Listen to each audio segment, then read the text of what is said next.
Toronto home buyers, you must avoid these top 5 mistakes in 2024. As we're heading into the spring market right now, these are my top 5 things you need to avoid as a buyer so that you don't make a crucial mistake. So make sure you stay tuned. Now, if you are looking for some help on how to navigate the real estate market in spring, because we're coming up to spring right now, right? You can book a call with me using the link on the screen right here to talk about your goal, and we'll come up with a strategy together for you to see what works best so you don't, get hit by one of these 5 crucial mistakes. Simply click on a date and a time that works best for you. And then when you see the prompt, fill in your name, email, mobile phone number, and a question you have for me, and then we'll chat then. Good day, Toronto. Welcome to another episode of Prime Properties TV. My name is Zhen, and if you're enjoying the content I'm putting out there, do me a favor and like and subscribe. So happy leap year day, I guess. I don't know if the extra day is good or not, but anyways, as the market is changing rapidly right now with the volatility of inflation, CPI prints, and how quickly these rate cuts are coming every week, like they just change constantly, things are all over the place. Yes, I've gotten a lot more bullish since my last video, but I wanted to give you all who are looking in the market right now my top 5 things to avoid right now so that you can accomplish your real estate goal in 2024, right, this year. So without further ado, number 1, do not be afraid of the credit pull. In a market where rates are so volatile, you want stability and certainty. This is why you should not be afraid to have your credit pull to get a rate hold. Even if you believe that rates will be lower by the time you close your property, and obviously this depends on your timeline, but I would agree with that idea, you should still get one of these because there's a non-zero chance that rates can go up because of inflation, global conflicts, etc., etc. This seemed like a trivial thing and stupid thing to do last year, but it paid dividends for a lot of our clients who are buying in the summertime because they still had the rate hold from months ago once the rate hike happened. So do not be afraid of a credit pull. It barely moves the needle on your credit rating. I get mortgages annually, like physical. I don't know if it's a good or bad thing. And I'm still in the 800 plus score. So it's not that bad, right? Plus your score doesn't really affect what rate you get as long as you're like over 670 or 700, depending on which one you use, right? So you're fine. Number 2, not pulling the trigger on the house you love just because.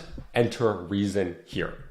This is a common thing I see with like a lot of buyers generally, especially around this time, because they think that there will be more options in spring, which is very much true after March break. And also that prices may not be as high with more listings. Look, it's actually true, and it's to an extent like very region specific. So my mantra has always been this: if you're living in that home, and that's kind of where like most of the buyers are right now, like end users, and you're living there for 5+ years, paying a little bit more for it makes total sense instead of just trying to find the absolute best deal. You're going to be spending so much time in that home, so you might as well just pay up for what you love. Like, I'm not saying like break the bank, but if it's a difference of like 1 to 3%, it's not the end of the world, right? Because most end users need to stop thinking about their primary home as making money. Yes, over time, the rising tide lifts all boats, but while the tide is rising, you want to be in a very comfortable boat, right? So don't buy just because it's a good deal. Number 3, not understanding the inventory story in the market you're looking for. You may have heard this before, and I say it a lot to my clients and on this video, right? Location, location, location. The media headlines talking about the entire GTA, including myself, does not apply to you specifically. Case in point, condos are not moving as fast as entry-level freehold homes right now. Riverdale is moving much faster than Lawrence Park. Berksey and Markham is moving much faster than Unionville and Markham, etc., etc., etc. Depending on the area, the region, the type of home you're looking, you need to understand the speed that inventory is moving in that region. This is where a good realtor is worth their weight in gold. Shameless plug, right? You have to understand this data point. Number 4, buying your home before you sell in this current market. Example is if you're moving up from a condo to a freehold. You should always do the thing that is harder first, which right now is selling. This applies to everybody except for anyone who is selling an entry-level home, call it 3-bedroom, 3 parking with parking in a good school. That stuff is flying, like I've been saying. But everybody else, you should probably sell first before you buy. Because if you don't sell first, you become a distressed seller because you need to sell at a certain timeline because you already bought, right? So do not become a distressed seller. That's how you sell for less money than what your house is actually worth. And that's probably gonna bother you for a while, right? Because if you're under the gun, you make terrible decisions and you don't wanna be under the gun by buying first. Now, if you're upsizing and you wanna know our strategies, you can book a call with me using the link right here.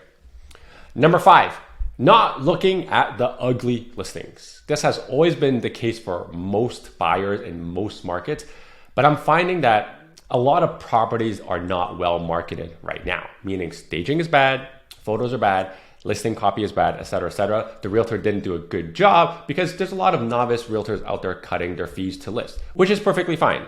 Or frankly, sometimes the tenant's just not cooperating, right? And this is especially true in the condo space where we have a lot of distressed sellers coming up because of high interest rates due to mortgage renewals, right? Especially if these investors are over leveraged with multiple properties.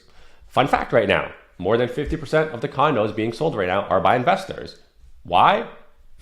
Right? Over leverage, mortgage renewals. And this is why you could find some value because everyone who is looking at the prettiest property and is attracted by the underlisted, marketing price, so they're expecting more, is going to compete with each other. Whereas you have these really poorly marketed properties that have been sitting on the market since last year. So like days on market is like 60 days plus right now. And the seller isn't sitting on their high horse as much with seeing all the showings that are happening into their property. Those sellers are much more motivated than that seller who's on a high horse, right? So do not be afraid of the ugly listings. So those are my top 5 things to avoid in this market in 2024.